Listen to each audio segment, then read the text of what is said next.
Hi everyone, Tracy DW here. As I write this podcast episode, two key events have taken place in British history over the last week. First, the Rwanda Bill was finally passed through British Parliament, and secondly, celebrations to mark St George's Day. While we ask whether the bill is a justified deterrent to illegal migration or a violation of universal human rights, yet another annual celebration was marred with vandalism and drunken violence. Both events not only brings our focus back to the significance of the Union Jack as a symbol of national pride, but also makes us ask the question about what values and associations do we espouse to being British. Yes, we have the official mantra of what British values are, but with a country that prides itself in welcoming all walks of life, current circumstances could be reminiscent of the Conservative Monday Club back in the 1970s and 1980s. However, this is 2024, and although migration requires regulation, it is vital to Britain's economy, cultural diversity, and moral and social fabric. In 1948, the British Nationality Act gave all citizens of the Empire freedom of movement to the UK and all its colonies. However, we have seen this momentum for migration being gradually eroded, with the Immigration Act of 1971, designed to stem the flow of migration from the Caribbean, and the Windrush scandal in 2019, when the then Foreign Secretary and former Prime Minister Theresa May created a tiered system for migration referred to as the hostile environment, a system that favoured migration predominantly from Europe and other former white majority British colonies. Today, Britain still has an empire of 12 overseas territories. These are Anguilla, seized in the early 17th century, Bermuda, an early settlement in 1609 but not a British overseas territory until 1981, the British Virgin Islands, ceded from the Dutch and becoming part of the British Leeward colony in 1872, the Cayman Islands. Used as a turning point for routes to the Americas, it became a crown colony in 1830. The Falkland Islands. Named after Viscount of Falkland, it was reclaimed from the Spanish in 1771 and re-established through the Treaty of Utrecht in 1833. Tension with the Argentinians sparked war in 1982. Gibraltar, also ceded to the British from Spain in 1704, becoming a naval base that was crucial to the Allies' success in the Napoleonic Wars and World War II. Montserrat, settled by the Irish as indentured servants in 1632, but was claimed by Britain from the French and Dutch by the early 18th century. The Pitcairn Islands, linked to the infamous mutiny on HMS Bounty, it became a British colony in 1838, and so too did the nearby Norfolk Islands as the result of overpopulation by the British and Tahitians. The British Indian Ocean Territory, claimed by Britain in 1814 via the Treaty of Paris, but has been reclaimed by its indigenous population following an International Court of Justice ruling in 2019. However, Britain has yet to vacate the island. And finally, the South Georgia and South Sandwich Islands, St Helena, Ascension and Tristan da Cunha, and the British Antarctic Territory. The Union Jack most certainly flew in all four corners of the globe. It spared no continent or body of water. Considering the time of the flag's formation, It didn't have an existence before colonialism. By 1707, at the start of the reign of Queen Anne, settlements and colonies had already been established in the Americas, and Scotland had attempted and failed to establish its own South American colony. The Royal African Company had ended its monopoly of trading slaves, and the British East India Company was already well established across the Indian subcontinent.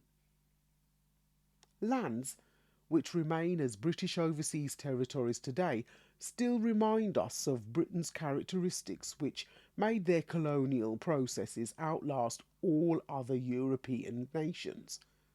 Their formidable navy made them a sea superpower for more than a century, with ships in every port and established forts to defend and take the offensive from the Dutch, Spanish, and French.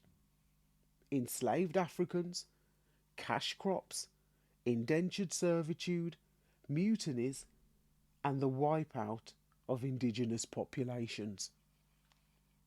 And what has been the legacy left behind in former colonial territories?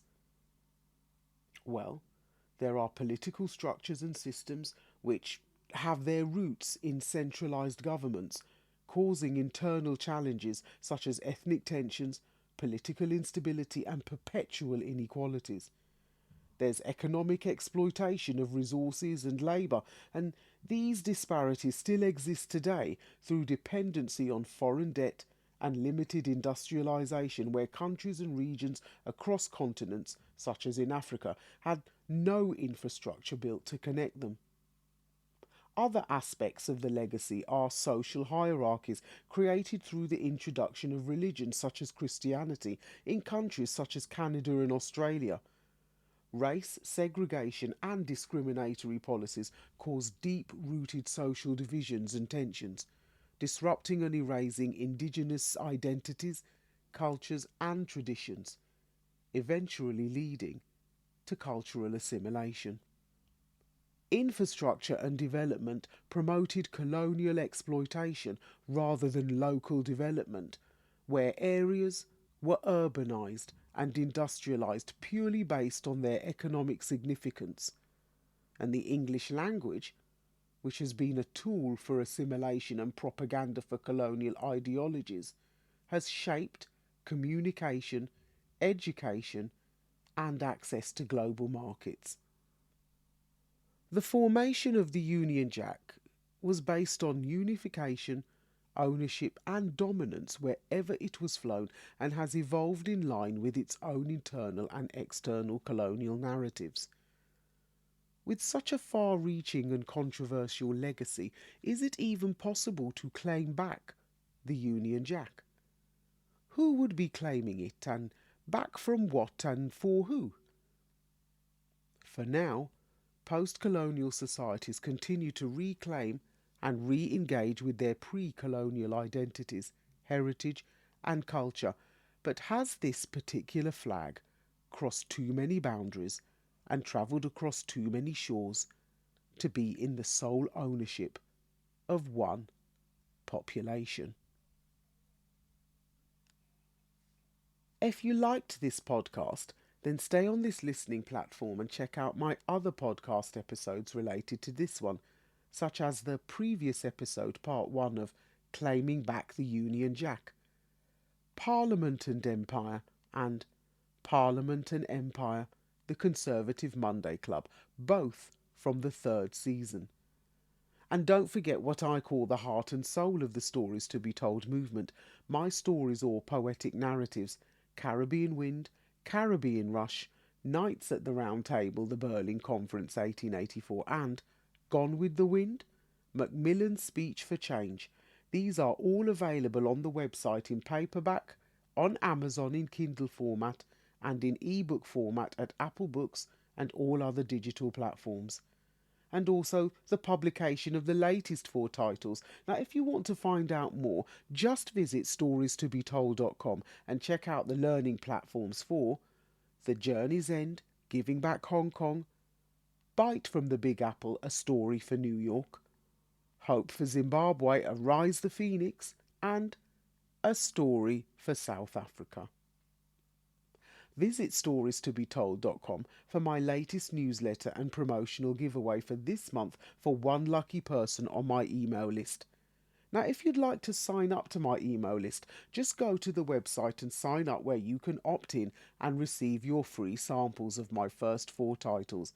And it's also an opportunity to enter the draw for a monthly giveaway. And if you're a regular listener, then why not have a go at the Name That Podcast Challenge? There are 3 parts or 3 options to choose from, and you can enter the competition by naming the 5 episode clips from just one of the options. And just email me your answers, and that's it. You're in the draw with a chance to win an exclusive Stories to Be Told merch bundle. It's as simple as that. 3 winners will be announced on my live event in August. And finally, remember that you can also send me an audio message on the SpeakPipe link, which is also in the show notes, so don't be a stranger.